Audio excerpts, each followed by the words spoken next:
اور خواب کے ایکسپیرینس سے ہر انسان گزرتا ہے. خواب اللہ تعالیٰ نے ایک ایسی چیز رکھی ہے جس کی وجہ سے اللہ تعالیٰ انسان کو یہ میسج دینا چاہتا ہے کہ جس طریقے سے انسان جب خواب دیکھتا ہے اور اٹھ جاتا ہے تو کہتا ہے کہ یہ جو زندگی میں نے گزاری خواب کی حالت میں یہ تو خواب تھا, اصل زندگی تو یہ ہے.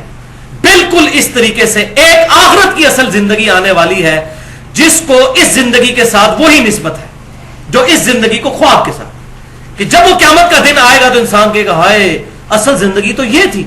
تو یہ دنیا میں اللہ تعالیٰ نے ایک ایکسپیرینس کروا دیا, اور یہ اللہ تعالیٰ کا ایک طریقہ ہے. اللہ تعالیٰ نے ایک انسٹیٹیوٹ بنایا ہے, ایک موڈ آف نالج ہے, ایک ورچوئل تمثیلی طریقہ ہے لوگوں تک غیب کی خبریں پہنچانے کا اور ان کی اصلاح کرنے کا. شیطانی بھی ہو سکتا ہے, رحمانی خواب بھی ہوتے ہیں. اور اس میں یہ بھی بات یاد رکھیے, اکثر ہم خواب میں اپنے قریبی رشتہ داروں کو دیکھتے ہیں جو زندہ ہیں, لیکن اگر آپ صبح اٹھ کر انہی رشتہ داروں سے پوچھیں کہ جناب ابو جان آپ رات کو خواب میں مجھے آئے تھے, تو ان کو نہیں پتا ہوتا کہ میں آیا تھا. تو آپ خواب میں یہ جو اکثر لوگ کہتے ہیں نا پیر صاحب آگے فجر کے ٹائم جگا جاتے ہیں, تو پیر صاحب کو پوچھیں ان کو نہیں پتا ہوتا. یہ تمثیلی سارے معاملات ہوتے ہیں, ہوتے شیطان آ جائے, اللہ تبارک و تعالیٰ کی طرف سے کوئی معاملہ ہو جائے. تو یہ جو کہتے ہیں نا پیر صاحب آ کے جگاتے ہیں, تو ان کو کہ اسی ٹائم پیر صاحب کو فون کریں کہ آپ رات کو کدھر تھے, تو اگر بتا جائیں تو پھر ہمیں پکڑ لیں آ کے. تو یہ تمثیلی معاملات ہوتے ہیں, انسان سوچتا رہتا ہے اور یہ معاملات انسان کے ساتھ ایسے ہوتے ہیں. تو ایک پورا اللہ تبارک و تعالیٰ کا ایک سمجھ لیں محکمہ ہے. ہاں انبیاء اکرام علیہ السلام کے خواب ڈیفینیٹ وہی ہوتے ہیں, اس میں کوئی شک ہی نہیں ہے, اور قرآن پاک اس پر گواہ ہے. کئی ایک جگہوں میں آیات قرآن پاک میں موجود ہیں. آپ کے پیپر کے اوپر آخری دو جو آیات کراس ریفرنس کے طور پر ہیں, آیت نمبر 11 اور 12, سورہ الصافات کی آیت نمبر 102. بسم اللہ الرحمن الرحیم. ابراہیم علیہ السلام کا ذکر ہو رہا ہے کہ وہ اپنے بیٹے سے گفتگو کرتے ہوئے کہتے ہیں قال یا بنی انی ارا فی المنام, اے میرے بچے میں نے خواب میں دیکھا ہے, انی اذبحک فانظر ماذا ترى, کہ میں تجھے ذبح کر رہا ہوں, اب بتا کہ تیری کیا رائے ہے. قال یا ابت افعل ما تؤمر, فرما بردار بچے نے کہا اے ابا جان کر گزریے جو آپ کے رب نے آپ کو حکم دیا ہے. اللہ اکبر. ستجدنی انشاءاللہ من الصابرین, ان قریب آپ مجھے صابرین میں سے پائیں گے. اب ایک بچے کو ذبح کرنا یہ اتنا بڑا ایکٹ ہے, بغیر وحی کے ممکن نہیں ہے. اور یہ آیا کہ قرآن پاک میں اللہ تعالیٰ نے فرما دیا انی ارا فی المنام, میں نے خواب میں دیکھا ہے. لہذا نبی کا خواب ایگزیکٹ وہی ہوتا ہے. لہذا جو ہمارے پیغمبر صلی اللہ علیہ وسلم نے, جامعہ ترمذی کا میں نے حوالہ دیا 3235 نمبر حدیث, جو بالکل صحیح حدیث ہے, جسے امام بخاری نے بھی توثیق کی, امام ترمذی نے بھی توثیق کی, شیخ البانی نے بھی توثیق کی, شیخ زبیر علی زئی صاحب نے بھی توثیق کی, کہ نبی صلی اللہ علیہ وسلم نے خواب میں اللہ کو دیکھا. تو وہ بالکل وحی الہی. دوسرا ہمارے پیغمبر صلی اللہ علیہ وسلم کے بارے میں یہ سورہ الفتح کی آیت نمبر ہے 27, لقد صدق اللہ رسولہ الرؤیا بالحق, بے شک اللہ تعالیٰ نے سچا کر دکھایا اپنے رسول کا خواب کہ بے شک تم ضرور داخل ہوگے مسجد حرام میں امن کی حالت میں. یہ نبی صلی اللہ علیہ وسلم کو خواب دکھایا گیا تھا اور وہی ہوا. صلح حدیبیہ کے موقع پر تو نہ جا سکے, لیکن اس سے اگلے سال اللہ تعالیٰ نے 3 دن کے لیے مکہ شریف کفار مکہ نے چھوڑ دیا, اور صحابہ کرام نے اور نبی صلی اللہ علیہ وسلم نے اللہ تعالیٰ کے اذن سے وہاں پر جا کر عمرہ ادا کیا, اور وہ خواب سچا کر دکھایا. اب یہاں پر بڑی اہم بات کہ ختم نبوت کے بعد اب قیامت تک کے لیے صرف ایک ذریعہ ہے غیبی خبروں کا, اور وہ ہے خواب, اکلوتی شکل, جو میں پہلے حدیث بیان کر چکا صحیح بخاری سے. انٹرنیشنل نمبر کے مطابق 6990 کے نبوت کی خبروں میں سے اب صرف خواب باقی ہیں, مبشرات باقی ہیں, اور پھر فرمایا یہ خواب ہے. دوسری حدیث صحیح بخاری اور صحیح مسلم کی متفق علیہ حدیث ہے کہ مومن کا خواب نبوت کی خبروں کا 46واں حصہ ہے. مومن کا خواب, انبیاء کا تو خواب ہے ہی ہے, مومن کا خواب بھی. اس خواب کے ذریعے اللہ تعالیٰ مستقبل کی خبر بھی دے سکتا ہے اور دین کا کوئی مسئلہ بھی بتا سکتا ہے, لیکن اس میں خواب حجت نہیں ہوں گے, کتاب و سنت پر پیش کیا جائے گا. مستقبل کی خبر کسی کو خواب میں دکھائی جا سکتی ہے, لیکن وہ جب تک خبر واقع نہ ہو جائے کوئی کہہ نہیں سکتا کہ یہ بات ٹھیک تھی. وہ ہونے کے بعد پتہ چلے گا. مثال کے طور پہ میں آپ کو اپنا پرسنل ایک واقعہ بتاتا ہوں. اگست 2005 کی بات ہے, یعنی تقریباً 8 سے سمجھ لیں 7-8 سال پہلے کی,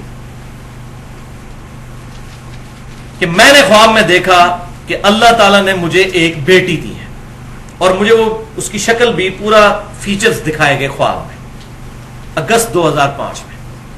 اور اس کے پھر 4 مہینے کے بعد 3 دسمبر 2005 کو اللہ تعالیٰ نے مجھے الحمدللہ بیٹی کی دولت سے نوازا, اور ایگزیکٹ وہی شکل تھی جو میں نے 4 مہینے پہلے خواب میں دیکھی تھی.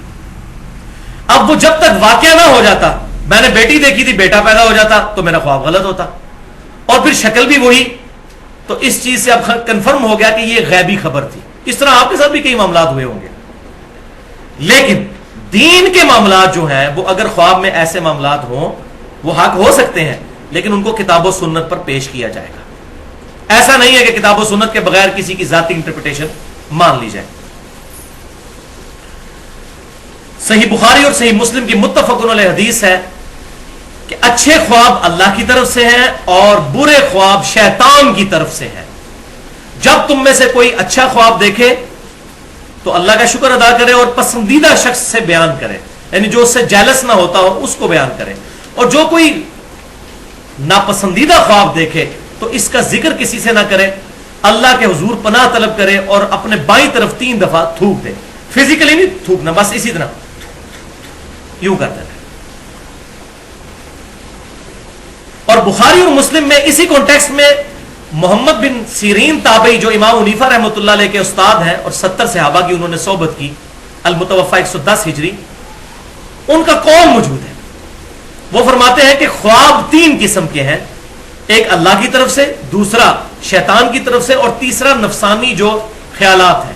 نبی صلی اللہ علیہ وسلم نے فرمایا 2 قسم, اور وہ جو نفسانی خیالات ہیں وہ بیسیکلی شیطانی خواب ہی ہوتے ہیں, کیونکہ یہ نفس میں بھی شیطان ہی پھونکے مارتا ہے. تو یہ انٹرپریٹیشن بڑی زبردست ہے ابن سیرین کی, مجھے بڑی پسند آئی, کیونکہ اکثر اوقات جو انسان دن میں سوچتا رہتا ہے اور اس کے متعلق خواب بھی بعض اوقات انسان کو آ جاتا ہے. امام بخاری رحمۃ اللہ علیہ نے ایک پورا باب باندھا ہے, پورا چیپٹر ہے کتاب التعبیر کے نام سے, جس میں 60 احادیث ہیں خوابوں اور اس کی تعبیر سے متعلق. اور امام مسلم کی کتاب میں بھی کتاب الرؤیا ایک چیپٹر ہے جس میں 42 احادیث ہیں. اور بخاری اور مسلم کی تقریباً ساری احادیث ہی متفق علیہ ہیں سوائے اکا دکا کے, خوابوں کے پوائنٹ آف ویو سے الحمدللہ. اور انہی چیپٹرز میں حضور صلی اللہ علیہ وسلم کے کئی خواب موجود ہیں, اور آپ صلی اللہ علیہ وسلم جو صحابہ کو خوابوں کی تعبیر فرمایا کرتے تھے. صحیح بخاری میں حدیث ہے, فجر کی نماز کے بعد آپ صلی اللہ علیہ وسلم پوچھا کرتے تھے, کسی نے خواب دیکھا, پھر اس خواب کی تعبیر بھی بیان فرمایا کرتے تھے. وہ ساری چیزیں موجود ہیں, لیکن ابھی ٹائم نہیں کہ میں ان کو بیان کروں. تو نبی صلی اللہ علیہ وسلم نے کئی خواب خود بھی دیکھے, صحابہ کے خوابوں کی تعبیریں بھی ارشاد فرمائیں. ایک تو میں نے خواب بتا دیا وہ دیدار والا, اس کے علاوہ کئی ایک خواب ہیں جو کبھی ٹائم ملا تو اس پہ پورا لیکچر دیا جا سکتا ہے. بخاری اور مسلم کی 100 حدیثیں تقریباً بن جاتی ہیں خوابوں کے اوپر. یہاں پر میں ایک بات بتا دوں کہ محمد بن سیرین تابعی رحمۃ اللہ علیہ المتوفی 110 ہجری, ان کے بارے میں ایک کتاب مشہور ہے جو بازار میں ملتی ہے, کتاب التعبیر کے نام سے, تعبیر الرؤیا کے نام سے. وہ جعلی کتاب ہے, وہ محمد بن سیرین سے ثابت ہی نہیں ہے صحیح سند کے ساتھ. اس میں کئی باتیں ٹھیک لکھی ہوئی ہیں, وہ احادیث بخاری اور مسلم میں موجود ہے. میں یہ نہیں کہہ رہا کہ اس میں جو کچھ لکھا ہے وہ غلط ہے, لیکن جو ان کے حوالے سے کچھ تشریحات ہیں ان کی اتھینٹسٹی ان تک نہیں ثابت ہوتی. اب آ جائیے بھائیوں اس بات کی طرف کہ کیا خواب میں امام کائنات سید الاولین والآخرین شفیع المذنبین رحمت للعالمین سیدنا و مولانا امام اعظم محمد رسول اللہ صلی اللہ علیہ وسلم کی زیارت ہو سکتی ہے یا نہیں. اس میں 2 حدیثیں ہیں جن کو میں ڈسکس کروں گا اور پھر ہمارا یہ لیکچر مکمل ہو جائے گا. بالکل زیارت ہو سکتی ہے. پہلی حدیث صحیح بخاری اور مسلم کی متفق علیہ حدیث ہے. صحیح بخاری میں انٹرنیشنل نمبرنگ کے مطابق 6996 اور 110, اور صحیح مسلم میں 5919, کہ آپ صلی اللہ علیہ وسلم نے فرمایا جس شخص نے مجھے خواب میں دیکھا تو بے شک اس نے مجھی کو دیکھا, شیطان میری شکل کی مثال اختیار نہیں کر سکتا. میری شکل میں جس نے مجھے دیکھا اس نے مجھی کو دیکھا. میری شکل کو شیطان اختیار نہیں کر سکتا. یعنی اللہ تعالیٰ جب بھی دکھائے گا نبی صلی اللہ علیہ وسلم کو تو نبی صلی اللہ علیہ وسلم کو ہی دکھایا جا رہا ہوگا. یہ نہیں ہوگا کہ شیطان آپ صلی اللہ علیہ وسلم کی ایگزیکٹ شکل اڈاپٹ کر کے خواب میں آ جائے. یہ بہت بڑا پروٹوکول آپ صلی اللہ علیہ وسلم کو دیا گیا. اب اس پہ پنڈولم کی دو ایکسٹریمز ہیں. ایک ایکسٹریم پہ وہ لوگ ہیں جو ان خوابوں کی بنیاد کے اوپر آئے دن خواب بیان کرتے ہیں. ہمارے فلاں بزرگ نے دیکھ لیا خواب اور یہ ہو گیا وہ ہو گیا. ان کو قرآن و سنت سے بات بتائیں وہ کہتے ہیں نہیں ہم نے خواب دیکھ لیا. وہ قرآن کو بھی نہیں مانتے پھر سنت کو بھی انکار کر دیتے ہیں ان خوابوں کی بنیاد پہ. یہ ایک ایکسٹریم پہ لوگ ہیں. دوسری ایکسٹریم پہ وہ لوگ ہیں جو لوگ کیٹاگوریکل ڈینائی کر دیتے ہیں نہیں جی صحابہ کے علاوہ تو نبی صلی اللہ علیہ وسلم کو خواب میں کوئی دیکھ ہی نہیں سکتا کیونکہ حضور کی شکل کا صرف صحابہ کو پتا تھا. تو بھائیو اگر یہ بات ہوتی تو حضور خود بتا کے جاتے ہیں یہ صرف صحابہ کے لیے حدیث ہے قیامت تک کسی اور کے لیے نہیں ہے. تو یہ بھی انٹرپریٹیشن بالکل غلط ہے. حق بات پینڈولم کی دو ایکسٹریمز کے درمیان ہے کہ نبی صلی اللہ علیہ وسلم کو دیکھا جا سکتا ہے قیامت تک کوئی امتی بھی دیکھ سکتا ہے لیکن لیکن لیکن اس شکل مبارک میں جو احادیث کے ذریعے ہم تک ٹرانسفر ہوئی ہیں اگر وہ شکل مبارک ہوگی تو آپ صلی اللہ علیہ وسلم کو دیکھا جا سکتا ہے. اور اس کی کئی ایک مثالیں موجود ہیں احادیث کی کتابوں میں. یہ تاریخ کی یا بزرگوں کی لکھی ہوئی کتابیں نہیں ہیں. 5 مثالیں میں بیان کر دیتا ہوں تاکہ ہمارا ایمان تازہ ہو جائے اس حوالے سے.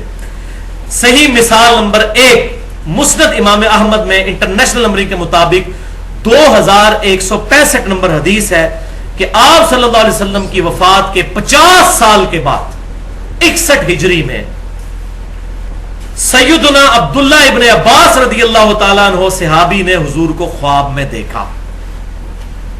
اور یہ حدیث مشکات میں 6181 نمبر ہے.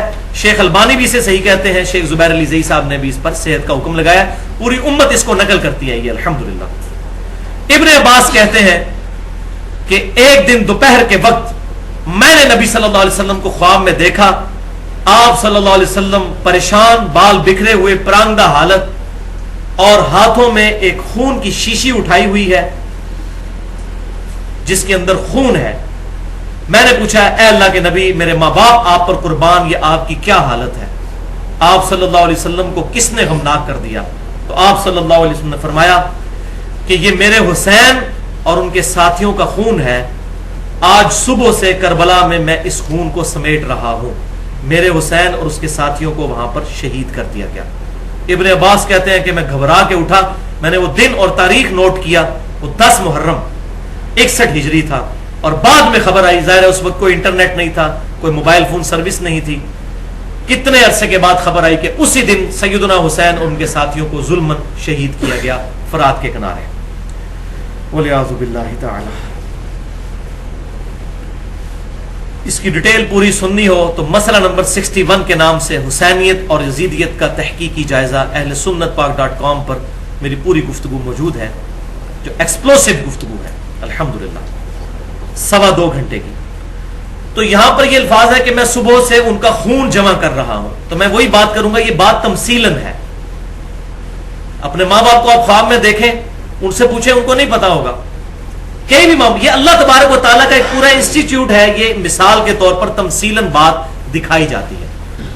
صحیح خواب نمبر 2 کی مثال صحیح مسلم میں انٹرنیشنل نمبرنگ کے مطابق 79 نمبر روایت ہے.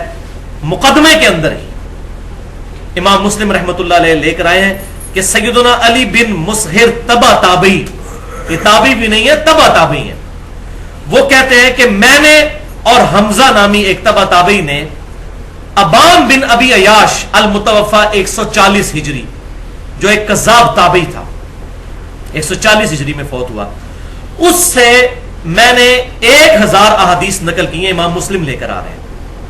وہ کہتے ہیں بعد میں اپنے کلاس فیلو جب حمزہ کو ملا تو میں نے اس سے ذکر کیا کہ ہم نے اس سے جو احادیث نقل کی تو حمزہ نے بتایا کہ بھائی میرے مجھے نبی صلی اللہ علیہ وسلم کی خواب میں زیارت ہوئی اور میں نے ابان بن ابی عیاش سے سنی ہوئی 1000 حدیثیں حضور کے سامنے زبانی پڑھی خواب میں.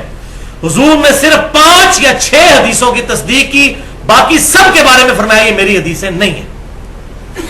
یہ کہتے نہیں حدیث تو حدیث ہوتی ہے, وہی ڈگری تو ڈگری ہوتی ہے چاہے جعلی ہو یا اصلی. وہ جو پاکستانی سیاستدان کہتے ہیں حدیث تو حدیث ہوتی ہے چاہے جعلی ہو یا اصلی.